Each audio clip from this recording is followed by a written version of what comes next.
இப்போ ஆப்கானிஸ்தான் எடுத்தோம்னா ஆப்கானிஸ்தான் எந்த அளவு முஸ்லிம்ஸ் கண்ட்ரி, ஆப்கானிஸ்தான் தீவிரவாதிகளால் ஆளப்படுகிற ஒரு நாடு. அங்கே வந்து மனிதர்களே வாழ முடியாது. அங்கே இருக்கக்கூடிய நாடே வந்து ஒரு கட்டமைப்பே வந்து இஸ்லாமுடைய அவங்களுடைய சட்டத்தை சரிய சட்டத்தை ஃபாலோ பண்ணுறதுக்கு ஒரு நாடு. இதுதான் கண்டிஷன். இப்ப அப்புறம் எப்படி சடனா வந்து இஸ்லாமியர்களை ஒதுக்கி வைக்கிறாங்க, இஸ்லாமியர்களுக்கு ஒரு முன்னுரிமை கொடுக்கல, இஸ்லாமியர்களுக்கு மட்டும் கட்டுப்பாடை கொண்டு வராங்க அப்படின்னு ஏன் கொண்டு வராங்க? 6 பேர் சொல்றோம். 2016 டிசம்பர் 31 யார் யார் இந்தியாவுக்குள்ள வந்தீங்களோ இந்த 6 மதத்தினை சேர்ந்தவர்களுக்கு நம்ம குடியுரிமை கொடுக்கிறோம் அப்படின்னு விஜய் பெரிய நடிகர் உலக நாடெல்லாம் போய் நடிச்சிட்டு வராரு. அவருக்கு எப்படி சிஏஏ பத்தி தெரியாம இருக்கு? அப்ப தெரிஞ்சிருந்தா இந்த மாதிரி ஒரு அறிக்கை கொடுத்துருந்தாங்க. அதுல ஒரு விஷயம், இங்க வந்து குடியுரிமை திருத்த சட்டம்ன்றது குடியுரிமையை பறிக்கிற சட்டம் கிடையாது. இது முதல்ல தெரிஞ்சு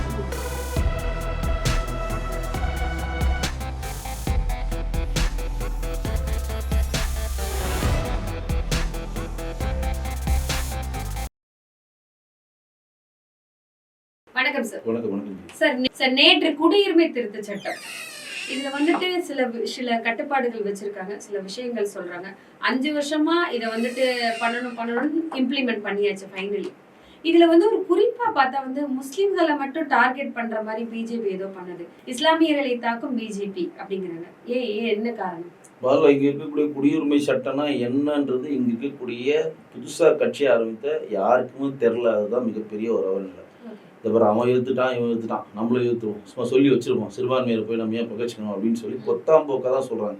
நான் நேரடியாக குற்றம் சாட்டுறேன். தமிழக வெற்றி கழகம் ஆரம்பித்த விஜய் அவர்களுக்கு இதை பற்றி என்ன தெரியல. CAA amendment, NRC, NPM, CA அமெண்ட்மெண்ட்னா என்னன்றதே அவங்களுக்கு தெரியுமா? விஜய் அவர்களுக்கு தெரியலன்னு சொல்றேன். சிஏ அமெண்ட்மெண்ட்னா என்ன அப்படின்றது முதல்ல விஜய் அவர் சொல்றாரு. பெரிய நடிகர் உலக நாடெல்லாம் போய் நடிச்சிட்டு வராரு. அவருக்கு எப்படி சிஏஏ பத்தி தெரியாம இருக்கும்? அப்ப தெரிஞ்சிருந்தா இந்த மாதிரி ஒரு அறிக்கை கொடுத்துருக்க மாட்டாங்க. முதல்ல ஒரு விஷயம், இங்க வந்து குடியுரிமை திட்ட சட்டம்ன்றது குடியுரிமையை பறிக்கிற சட்டம் கிடையாது. இதை முதல்ல தெரிஞ்சு குடியுரிமை கொடுக்கிற சட்டம், பறிக்கிற சட்டம் கிடையாதுனாவே இங்க யாரோட குடியுரிமை போகாதுல்ல. கிளியரா?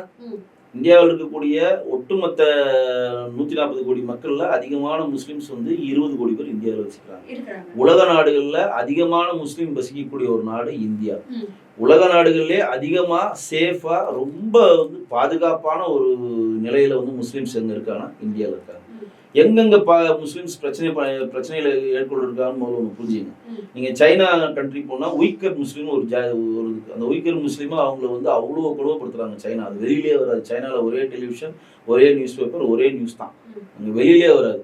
இந்த பக்கம் நீங்க பங்களாதேஷ் வந்தீங்கன்னா ஹோரங்கி முஸ்லீம் ஒருத்தர் இருப்பாங்க. அவங்களாம் வந்து ஒரு கொட்டடியில வந்து உள்ள அடைச்சி வச்சு கவர்மெண்ட் வந்து முகாமில் வச்சு சாப்பாடு கொடுத்துட்டு இருக்கு.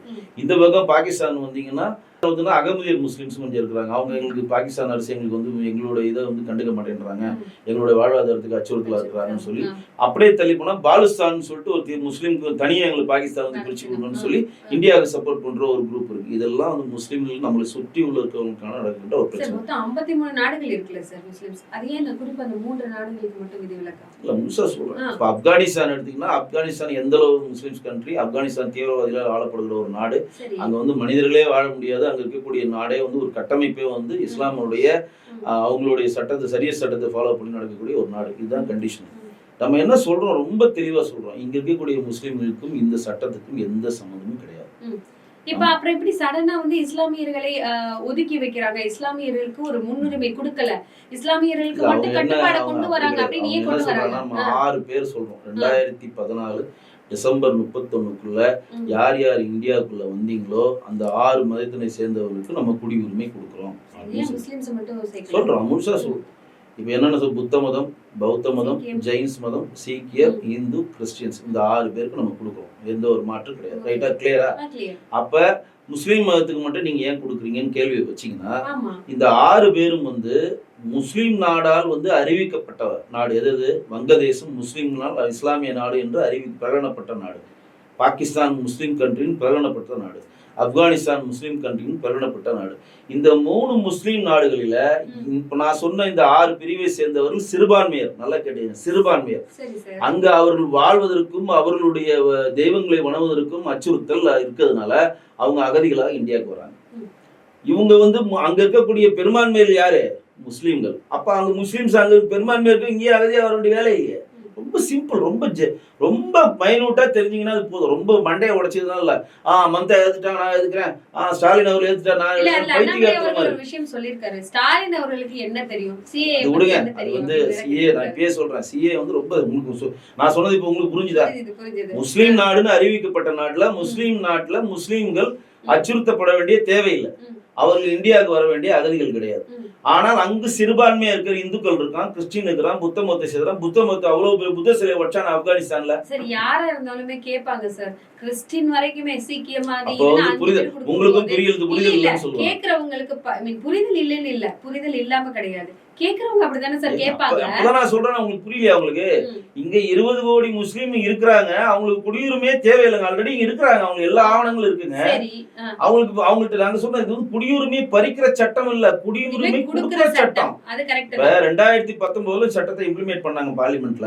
இதுவரையும் வந்து 1140 பேருக்கு குடியுரிமை இந்திய அரசு கொடுத்திருக்கு. 1940 கொடுத்திருக்காங்க. கிட்டத்தட்ட 30 கலெக்டருக்கு, 42 உள்துறை அமைச்சகத்தை சேர்ந்த அதிகாரிகளுக்கு அதிகாரம் கொடுத்திருக்காங்க. அவங்க கேட்ட ஆவணங்கள் கொடுத்தீங்கன்னா அவங்களுக்கு குடியுரிமை கொடுக்குறாங்க. இதுல என்ன பிரச்சனை?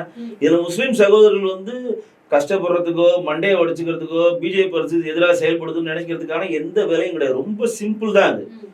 நீங்க வந்து ஒரு இந்தியாவில் குடியுரிமை வாங்குறதுக்கு என்னமா சட்டம்? கிட்டத்தட்ட 14 வருஷம் வந்து நீங்க இந்தியா சகோதரர்கள் மட்டும் தான் இதுக்கு குரல் கொடுக்கறாங்களா? இல்ல, எல்லாருமே சொல்றாங்க. இங்க எதுக்கு சொல்றாங்க முதல்ல பாருங்க. இங்க இது தெளிவா இதை புரிஞ்சு இந்த காணொலி பாக்குறாங்க. முதல்ல வந்து இந்தியாவில் நீங்க குடியுரிமை வாங்கணும்னா 14 வருஷம் நீங்க இருக்கணும். 14 வருஷத்துல 11 வருஷம் ஒரே இடத்துல இருக்கணும்.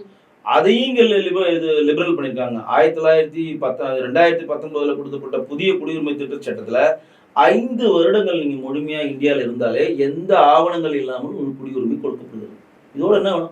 5 வருஷம் 11 வருஷம் இருக்கணும்னா 10 வருஷம் 14 வருஷம் இருக்கணும். 5 வருஷம் நீங்க இருந்தீங்கனாலே நீங்க 2014 டிசம்பர் 31 இந்தியாவுக்கு வந்தீங்கன்னா அந்த ஆவணங்கள் கொடுத்தா உங்க குடியுரிமை எந்த ஆவணங்களுமே நீங்க ஆல்ரெடி குடியுரிமை பெற்றவர்கள் தான். இது ஒரு பேஸ். இது ஏன் எதிர்க்கிறாங்க அப்படின்னு பாத்தீங்கன்னா, இங்க இருக்கக்கூடிய எதிர்கட்சிகள் எதை சொன்னாலும், ராமர் கோயில் திறந்தாலும் எதிர்ப்பாங்க, முத்தலா கொண்டு வந்தாலும் எதிர்ப்பாங்க, 370 ஆர்டிகல் கொண்டு வந்தாலும் எதிர்ப்பாங்க. அவங்களோட ஒரே பிரதான குறிக்கோள் என்னன்னா இதை எதிர்க்கணும். இப்ப அமித்ஷா வந்து மேற்கு வங்கத்துக்கு சொன்னார், நாங்க வந்து கானூன் இந்த என்ஆர்சி சிஏ அமெண்ட்மெண்ட் பிஜேபியோட தேர்தல் மேனிஃபெஸ்டோல கொடுத்த தேர்தல் வாக்குறுதி. குறிப்பா சொல்ல போனா வங்கதேச மக்களுக்கு நம்ம அன்னைக்கே வாக்குறுதி கொடுத்துருக்கோம். மாநில எலெக்ஷனுக்கும் கொடுத்துருக்கோம், பாராளுமன்ற எலெக்ஷன்லையும் கொடுத்துருக்கோம். முத்தலாக தேர்தலில் கொடுத்த வாக்குறுதி நிறைவேற்றணும். சிஏஎம் இது 370 ஆர்டிகல் காஷ்மீர்ல சிறப்பு அந்தஸ்து எடுக்கணும் வாக்குறுதி கொடுத்தோம், நிறைவேற்றணும். ராமர் கோயில் கட்டப்படணும் வாக்குறுதி கொடுத்தோம், நிறைவேற்றணும். பெரிய பெரிய பாலங்கள், சேது பாலங்கள், துரோலா பாலங்கள்லாம் கட்டப்படணும், நிறைவேற்றணும். 157 திட்டங்கள் மோடிஜி அவர்கள் என்னென்ன கொடுத்தாங்களோ அது இன்றைக்கு நேற்று நிறைவேற்றிருக்கான்றத ஓப்பன் டாக்கா சொல்றாரு. அதே மாதிரி சிஏஎம் மட்டும் என்ஆர்சியும் என்பிஎம் பிஜேபி தேர்தலில் கொடுத்த வாக்குறுதி, அந்த வாக்குறுதி இப்ப நிறைவேற்றிருக்காங்க. இதுல என்ன பிரச்சனை? சரி, இன்னொரு கேள்வி எனக்கு இருக்கு. 5 வருஷம் இருந்தாலும் 11 வருஷம் இருந்தா போதும் அவங்களுக்கு குடியுரிமை கொடுத்துருவாங்கன்னு சொல்லிட்டு, இந்த பக்கம் இந்த இஷ்யூ ஒரு பக்கம் போகட்டும் சார். இந்த பக்கம் நான் இலங்கை தமிழர்கள்னு ஒரு தொகை இருக்காங்க, நிறைய பேர் சிறப்பு முகாம்ல இருக்கிறாங்க. அவங்க இங்க வந்து 30 வருஷத்துக்கு மேல ஆச்சு சார், அவங்களுக்கே குடியுரிமை கொடுக்கல. இலங்கை தமிழர்கள் வந்து இதேதான், நல்லா கேட்டுங்க. இலங்கை தமிழர்களுக்கு ஒரு சிறப்பு தீர்மானத்தை, சிறப்பு சட்டத்தை தமிழக அரசு ஏற்றுக்கிட்டு இன்னைக்கு அதை ஃபாலோ பண்ணிட்டு இருக்காங்க. இந்தியாவுடைய போக்கு என்னன்னா, அகதிகளாக இந்தியாவுக்கு யார் வந்தாலும் அவர்களை இந்தியா திருப்பி அனுப்பாது. அகதிகளாக வந்தவங்க திருப்பி அவர்களுடைய மனது ஏற்றுக்கொண்டு நாங்க எங்க நாட்டுக்கு போறோம்னு சொன்னா திருப்பி அதுவரையும் இந்தியா அவர்களுக்கான உறவிடவும் அவருக்கான அடிப்படை வசதிகள் இந்தியா கொடுத்துக்கிட்டே இருக்கு. அதையும் சொல்றீங்க. அப்ப வந்து கொடுத்துக்கிட்டே இருக்கிறப்ப யார் யார் வந்து இலங்கையில வந்தாங்களோ, இப்ப நம்ம இப்ப வந்து யார் யார் வந்தாங்களோ அதுல வந்து கிட்டத்தட்ட ஒரு 50% பேர் திரும்பி இலங்கைக்கு போயிட்டாங்க. இன்னைக்கு வார் நின்று போச்சு. அங்க சிங்களவர்களும் தமிழர்களும் இணைந்து ஒரு கவர்மெண்ட்டை ஃபார்ம் பண்ணிருக்காங்கன்ற பாதி பேர் போறாங்க. அங்க எங்களுக்கு வாழ்விடமே இல்லை, இங்கேயே இருக்கணும் அப்படின்றவங்க கொஞ்சம் பேர் இருக்கிறாங்க. அவர்களுக்கு சிறப்பான ஒரு திட்டத்தை போட்டு கொடுக்கணும் அப்படின்றது எங்களுடைய மாநில தலைவர் அண்ணாமலைஜி இன்னைக்கு கூட சொல்லியிருக்காரு. இன்றைக்கு சொல்லியிருக்காரு. என்ன சொல்லியிருக்காரு? தமிழகத்தில் இருக்கக்கூடிய அகதிகளா இருக்கவங்களுக்கும் கொடுக்கணும். இதுலயும் வந்து இங்க நாங்கள் வாழ போறோம், இங்க இருக்க போறோம்னு சொல்லி அவர்களும் இந்த 14 வருடங்களை கழிந்தால் ஆட்டோமேட்டிக்கா அவங்க குடியுரிமை கிடைக்க போகுது. இதுல என்ன பிரச்சனை? யார் அப்ளை, அதாவது நல்லா கேளுங்க, நாங்க எப்ப வேணா போவோம்னு சொல்றவங்ககிட்ட பிரச்சனையே கிடையாது. நாங்க இந்த நாடுதான் தேவைன்னு இருக்கவங்க தான் குடியுரிமை கிட்ட வரப்போறாங்க. நாங்க எப்ப வேணா போயிடுவோன்றப்ப அப்ப அவங்க அகதிகள் லிஸ்ட்ல தானே இருப்பாங்க. அதுக்கு சிறப்பு முகாம்ல தானே அவங்க தங்க வச்சிருக்காங்க. அவங்களுக்கு வேண்டிய அடிப்படை வேலைகள் கொடுக்குறாங்க, அடிப்படையான மாதம் அவங்களுக்கு ஒரு குறிப்பிட்ட தொகையை கொடுக்குறாங்க. இதெல்லாம் பண்ணி இந்தியா பாதுகாக்குறது. அவங்க நான் இனிமேல் போய்க்கிறேங்க, நான் நல்லதை கட்டுறது எங்க நாட்டே போய் பாதுகாக்கணும், போயிட்டு வாங்க. அப்ப அவங்களுக்கு தேவையில்லை, இரட்டை குடியுரிமை கொடுக்க முடியாதுல்ல. ஆனாலும் இங்கே நாங்கள் இருப்போம், இனிமேல் நாங்கள் இலங்கைக்கு செல்ல மாட்டோம்னு சொல்லி ஒரு குறிப்பிட்ட எண்ணிக்கையில் உள்ள தொழிலாளர்கள் கேட்டால் அவர்களுக்கு குடியுரிமை கொடுக்கணும்னு எங்க மாநிலத்தில் கோரிக்கை வச்சிருக்காரு.